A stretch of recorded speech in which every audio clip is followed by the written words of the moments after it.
Bueno, pues vamos entonces ya a avanzar al siguiente filum, que corresponde todavía a la parte de formas flageladas, pero si se dan cuenta ya básicamente completamos con el esquema de lo que tenemos en reino protozoa y vamos a brincarnos entonces otra vez hacia el reino arquezoa para ver el filum Arqueameba, que es el que tiene una forma ameboide, y este último filum es el que vamos a ver por separado por tener otras características. Entonces, el Phylum Percolozoa básicamente son otra vez organismos ameboides o ameboflagelados, pero muchos de ellos pueden llegar a tener un flagelo o flagelos deficientes, es decir, flagelos que no cumplen con tener tal cual la estructura 9+2 que habíamos platicado, que es la característica de un flagelo en el caso de organismos protistas eucariontes como estos. Muchos de ellos probablemente con una característica de ribosoma 70S son lo que llamamos microaerobios, es decir, que pueden tolerar bastante niveles bajos de oxígeno, pero digamos están en el medio libre. Muchos de ellos poseen bacterias simbiontes como apoyo para completar parte de sus funciones vitales, que es algo que los hace un grupo muy interesante y son en general de vida libre y presentes normalmente en aguas dulces. Vean ustedes, más o menos, esta es la diversidad de formas que puede haber y ya tendríamos que estar pensando que por estar en el reino Arquezoa tienen características justamente que las hacen como más ancestrales quizá que lo que vemos en otros grupos. Em, entonces, vamos a hablar en particular, vamos entrando primero en el género Pelomixa y vamos a hablar en particular en muchas cosas que corresponden más a la especie Pelomixa palustris, porque hay algunas variaciones de estas características entre algunas especies dentro del género. Entonces, esta ameba se caracteriza mucho por ser multinucleada y cuando hablamos de multi, hablamos en realidad de una gran cantidad de núcleos, es decir, podemos tener hasta 2000 núcleos, es decir, de una gran cantidad de núcleos, pero carece de muchos organelos como el retículo endoplásmico, Golgi, mitocondrias. Esto es lo que nos hace pensar que esta sí tiene esa ausencia de estos organelos digamos, porque es más, digamos, es un organismo ancestral en donde no es que los haya tenido y los perdiera, como vimos en el otro caso de este reino que es un simbionte, este es de vida libre y a pesar de ello carece de muchos organelos. Y en realidad, un dato interesante es que, por ejemplo, esta especie la menciona Lynn Margulis cuando platica de su teoría de la endosimbiosis, en donde piensa que este puede ser uno de los representantes actuales de la transición de este proceso y vamos a ver adelante además qué es lo que refuerza esta idea.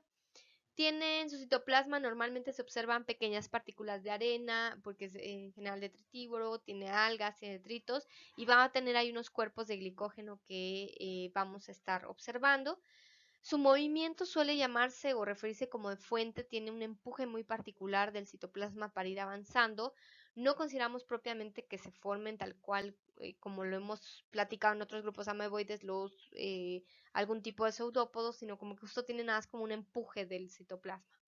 Y bueno, lo que mencionábamos que tiene flagelos muchas veces cortos o inactivos o sin estructura 9+2 que se observan sobre todo en la región que va a tener del uroide, es decir, esta como colita, es donde sobre todo se van a ubicar estos flagelos que pueden no tener exactamente la estructura que habíamos dicho de.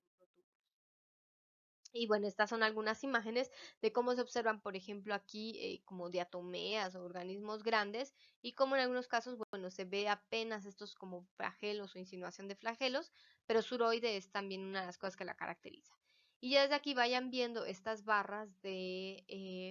medición, también una característica que tiene importante es que es una ameba gigante, le llaman muchas veces como una ameba gigante porque puede tener hasta 5000 micrómetros, entonces puede ser muy grande y sus quistes que forman, que son más bien estructuras de resistencia para situaciones adversas, pueden tener hasta 100 micras. Entonces vemos aquí otra vez su uroide que está aquí representado con sus flagelos cortos o inactivos, puede tener adentro diatomeas, sus vacuolas contráctiles, sus muchos núcleos y eso es más o menos lo que nosotros veríamos en una imagen de esta ameba.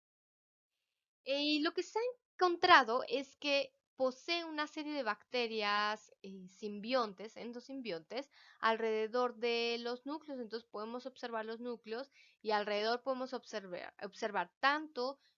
cuerpos, digamos que se le llaman como de refracción y que también están cercanos y tienen muchas veces ahí rodeando las bacterias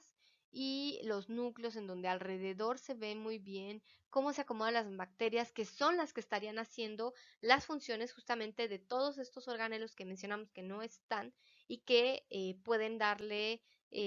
tanto la capacidad, por ejemplo, de respiración o parte del funcionamiento del aparato para poder generar proteínas, etcétera. Algunos han caracterizado las bacterias que tienen como parte de los géneros Mycobacterium, Pseudomonas. Algunas de ellas se consideran como metanogénicas. En general no se ha observado, por ejemplo, una mitosis propiamente en esta especie, sino que se piensa que su división es más semejante a lo que hacen los procariontes. Aquí vemos otra vez el núcleo y cómo posee un montón de bacterias alrededor de sus muchos núcleos. Por esto es que Margulis lo toma como un muy buen ejemplo de lo que podría ser todavía actualmente el proceso de endosimbiosis y en este que por eso se considera que es el posible eucarionte más primitivo. Digamos, no es quizá el único, hay varias propuestas obviamente, pero este es uno de los que tiene una